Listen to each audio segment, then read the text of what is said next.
vidéo. Aujourd'hui, nous allons voir comment ouvrir un classeur de fichiers.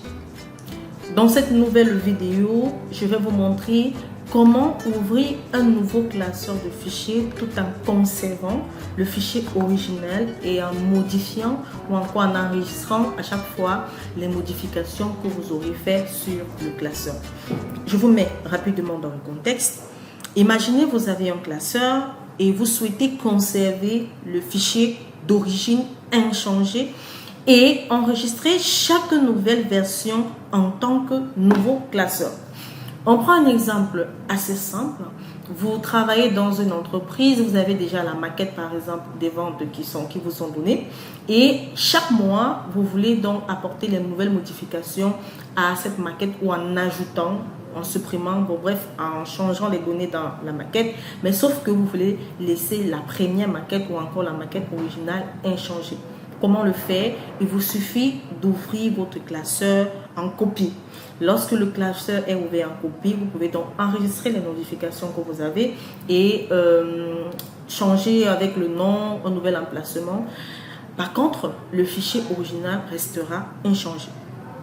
Alors, lorsque vous utilisez la commande ouvrir dans Excel, vous pouvez donc spécifier que vous souhaitez ouvrir le classeur en tant que fichier ou autrement. Comment le faire? Dans cette vidéo, j'ai ouvert un classeur vierge que j'ai appelé classeur 100. Dans cette vidéo, je vais ouvrir un autre classeur qui s'appelle vente. Et dans ce classeur, je vais ouvrir le classeur en tant que copie et laisser le classeur original inchangé afin que toutes les modifications que je vais devoir apporter à ce nouveau classeur que ces modifications soient effectives uniquement dans le classeur que j'aurai nouvellement enregistré. Comment le faire? Il vous suffit de cliquer, après avoir bien évidemment ouvert votre classeur Excel, vous cliquez sur l'onglet fichier pour accéder au backstage. Lorsque vous êtes dans le backstage, vous pouvez donc cliquer sur ouvrir. Dans ouvrir, vous allez parcourir où se trouve votre fichier. Donc chez moi, le fichier se trouve dans, je l'ai mis au bureau pour que ce soit plus rapide à trouver. Voilà. Alors voici mon fichier qui s'appelle vente. Je sélectionne le fichier. Après, lorsque je suis dans la boîte de dialogue, ouvrir.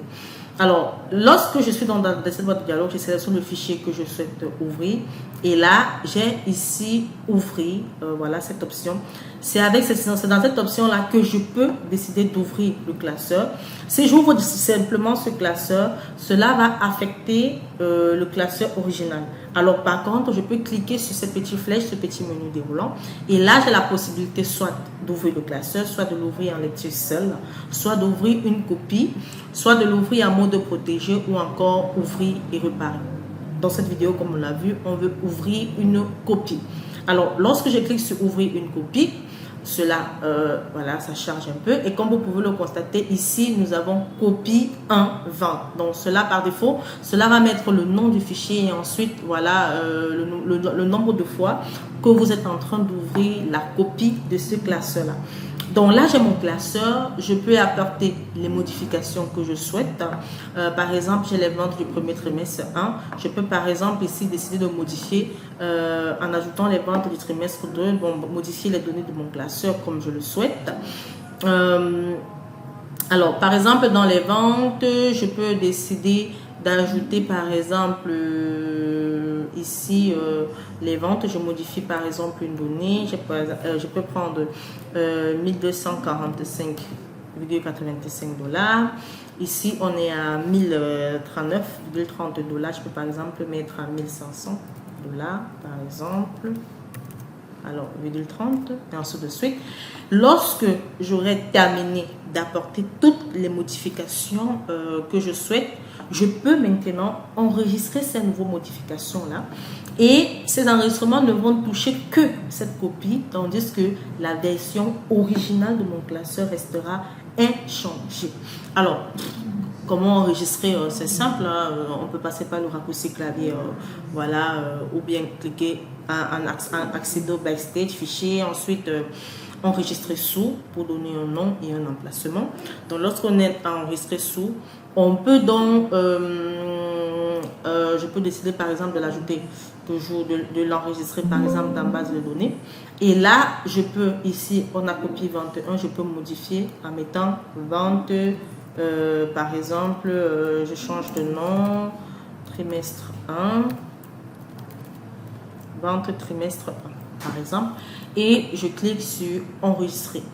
Donc là, j'ai mon nouveau classeur qui s'appelle vente trimestre 1, qui a les modifications, qui contient les modifications, les dernières modifications, voilà, que j'ai pu faire sur ce classeur, tandis que le premier classeur reste inchangé. Alors, pour faire simple, on va par exemple aller ouvrir le classeur pour que vous compreniez ou encore que vous voyez en quelque sorte que le classeur original est resté inchangé. Alors ici, on était au bureau, voilà, et on va ouvrir vente. Et on clique sur ouvrir cette fois. Alors, comme vous pouvez le constater, si je vais dans la feuille de calcul, vente trimestre 1, vous voyez que mes données ici sont inchangées. On a toujours 1240,89 $. Ici, on a 1039,30 $. Par contre, dans le dossier que je viens de modifier, les données ont bel et bien été modifiées cette fois ici. Voilà, j'espère donc que vous avez aimé la vidéo. Nous allons nous retrouver très prochainement dans une nouvelle vidéo.